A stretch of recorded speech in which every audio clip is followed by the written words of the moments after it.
What evidence have we got that alcohol is bad for the brain and bad for the rest of our body, especially in moderation? Well, the U.S. Surgeon General just came out wanting to put cancer warning labels on all alcohol. Um, that's sort of big evidence. I mean, 3 years ago, the American Cancer Society came out against any alcohol because drinking any alcohol increases your risk of 7 different cancers. And that's a big deal. And then the evidence I have, and my first clinic was outside of the Napa Valley in Northern California. So alcohol is a big thing. And as I was looking at scans, I'm like, your brain's older than you are.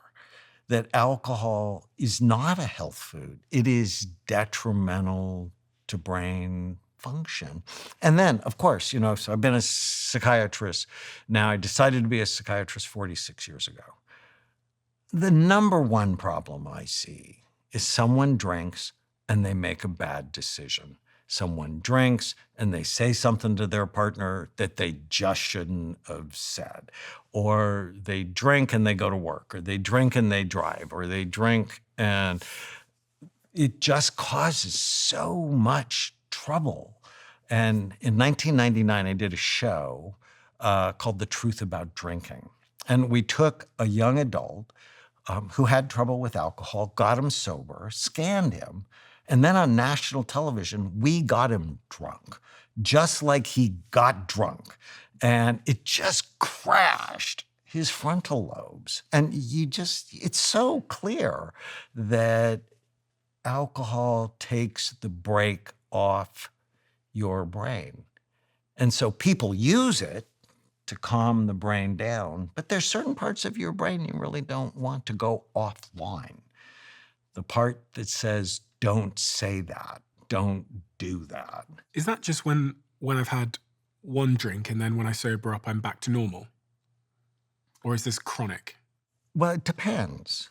One drink will decrease in a mild way your decision making. When it becomes chronic, your life begins to get out of control. Because I'm wondering, if people drink in moderation, are they going to see long-term impacts to their brain? What is there such thing as drinking just a little bit and being fine? Well, I think there's always sort of a dose response. There was a study in Spain that looked at people who had mild, moderate, and severe drinking, and they compared them to people who didn't drink at all. Mhm. Even the people who only drank a little had disruptions in the white matter of their brain. Now, most people have heard about gray matter and white matter. Gray matter is nerve cell bodies. White matter is nerve cell tracts. So if you think of gray matter, it's where the computation is happening in the brain, and white matter are like the highways. And so even a little bit of alcohol is creating potholes. It's disrupting the highways in the brain. And if you're drinking a lot, you are prematurely aging your brain. You've scanned a lot of people who are alcoholics. Lots. I mean, I've got some scans here, which I'll put on the screen. But can you explain to me exactly what a brain looks like when the person has been drinking heavily for a long period of time? So again, we do a study called SPECT, and SPECT looks at blood flow and activity. It looks at how the brain works. And for people who know the mitochondria, those are the little powerhouse energy plants in your cells. The SPECT tracer, 49% of it is taken up by the mitochondria in the brain. So we're also looking at energy metabolism.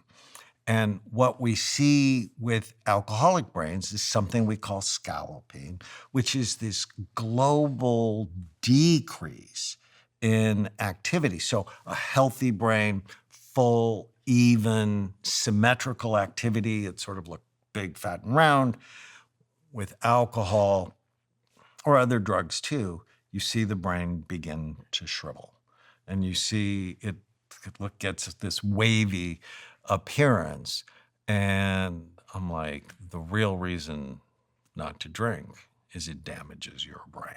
So if you drink, then you have a smaller brain than you would have otherwise. Correct. And that's pretty scary. And why does brain size matter? You know when people say it's going to shrink your brain, why does that matter? So I often say the only organ where size really does matter is your brain. Because you don't want to lose brain tissue, right? There is a part of your brain called the hippocampus, which is on the inside of your temporal lobes right here. And it's really important. And it makes new stem cells every day, about 700. And if you're drinking, it's not allowing those new stem cells to take hold, to take root. You want to strengthen them so they will continue to support mood, memory, spatial orientation, spatial processing. So that's the symptoms. You're naming there inadvertently symptoms of someone who has damaged their hippocampus, right? So poor memory, probably poor spatial awareness, brain fog. And mood. And mood. Issues. And judgment and impulse control. But it impacts the brain globally. So the cerebellum, so they're not going to process as quickly. Their decisions are not going to be as good. And I worked with my friend B.J. Fogg, who wrote a wonderful book called Tiny Habits. And he's the director of Stanford's Persuasive Technology Lab, which is really on how people change. And he and I work together because I'm always interested in how I can help my patients better. And I met him at a conference like 18 months after we worked together. And he said, I just want to thank you. I'm like, why? He said, I wake up 100% every day. I'm like, why? I stopped drinking. Because people, and they're around me enough, they either drink more, I suspect, or they stop. And isn't that what you want? You wake up 100% every day. Why would you ever do anything that damages stem cell production in your brain? One might argue that it's serving me in the short term. Of course. But there are lots of things that are like you see, so let's say you're married, but you're at a conference and you see this really cute person. And you're like, oh, well, in the short run, that could be awesome. Mm. And in the long run, you lose half your net worth and visit your children on the weekends. It's like, that's not a good thing. And, in the short run, you feel more relaxed, right? With alcohol, you feel more relaxed. And in the long run, it increases your risk of Alzheimer's disease. I'm like, that's not a good trade-off. On your blog, you published a study from 2009. It was a study on monkeys that showed a decline in new brain cell development. And in that study, there was a 58% decline in new brain cells and a 63% reduction in the survival rate of new cells from alcohol use. They had monkeys drinking alcohol. Yes, they have monkeys doing all sorts of things they shouldn't be doing. Which is effectively like premature brain aging. Right. And it's worse if you do it before your brain is finished developing.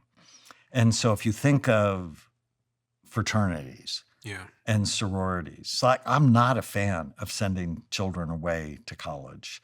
And it's because you have all these underdeveloped brains or not fully developed brains, and you put them all together without appropriate adult supervision. And a lot of bad things happen at fraternity parties and sorority parties. They're drinking less though now. No, they're still drinking it. Oh, really? ton. Those ones? Okay. And now they're adding mushroom parties to it. So it's alcohol and psilocybin and marijuana, because everybody thinks marijuana is innocuous, which is a lie. And Is it? Marijuana? it's a lie. Yeah. And I was actually really upset. So President Biden, during the time he was running for president, so this is 2019, he's on the debate stage with a lot of other people, and they ask him if he would federally legalize marijuana. And he said, I don't think the science is decided. And no, I don't think I would. And Cory Booker, the senator from New Jersey, shamed Biden on national television. He said, man, are you high? Which is just horrifying. And I'm watching this going, the science is actually really clear. Marijuana is bad for the brain. I published a study on 1,000 marijuana users. Every area of their brain is lower in activity. And just today, a study came out in the Journal of the American Medical Association on 1,027 marijuana users. It decreased activity in the hippocampus that affected their memory centers. If you're a teenager and you use marijuana, in your 20s, you have a higher incidence of anxiety, depression, and suicide. This is not innocuous. And we've been advertised this load of crap, which is, oh, it's just good medicine. And for some people, it is helpful. But let's not say it's innocuous, because that's a lie. And we are now, so many states have legalized marijuana for recreational use, including here in California. And the mental health crisis is not better. If anything, it's dramatically worse. There's two issues here, isn't there? There's the impact cannabis has on the brain, and then there's the whole issue of legalization. And I was, as you were speaking, I was just looking at some of the research, and it says exactly what you said. It says that there was a study published in JAMA Network, which examined over 1,000 young adults' brains, and almost 70% of heavy users exhibited reduced brain activity during working memory tasks. The decline was associated with poorer performance in retaining and using information. Long-term cannabis use has been linked to smaller hippocampus volume, which again impacts memory and learning. So, I mean, the science is clear of what it's doing, but the question of legalization is a whole nother issue. Because please don't put people who use marijuana in jail. Yeah. That's just a bad use of money. Yeah. That's not crazy, smart.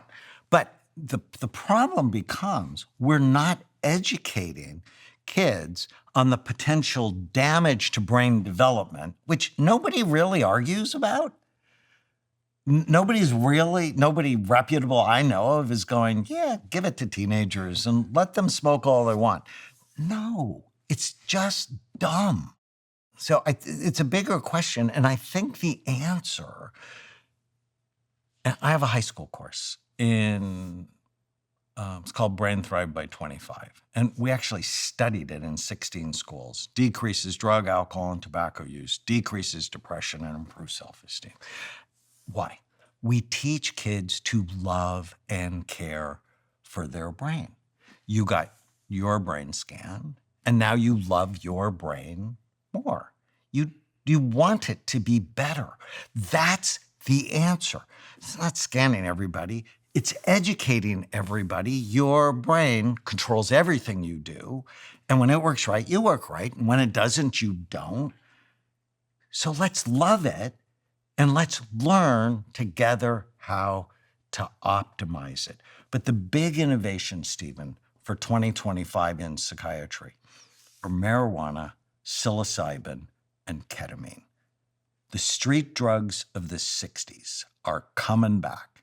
And I'm like, I feel like I'm living in this insane world where we're not talking about you should eat better and exercise and learn not to believe every stupid thing you think.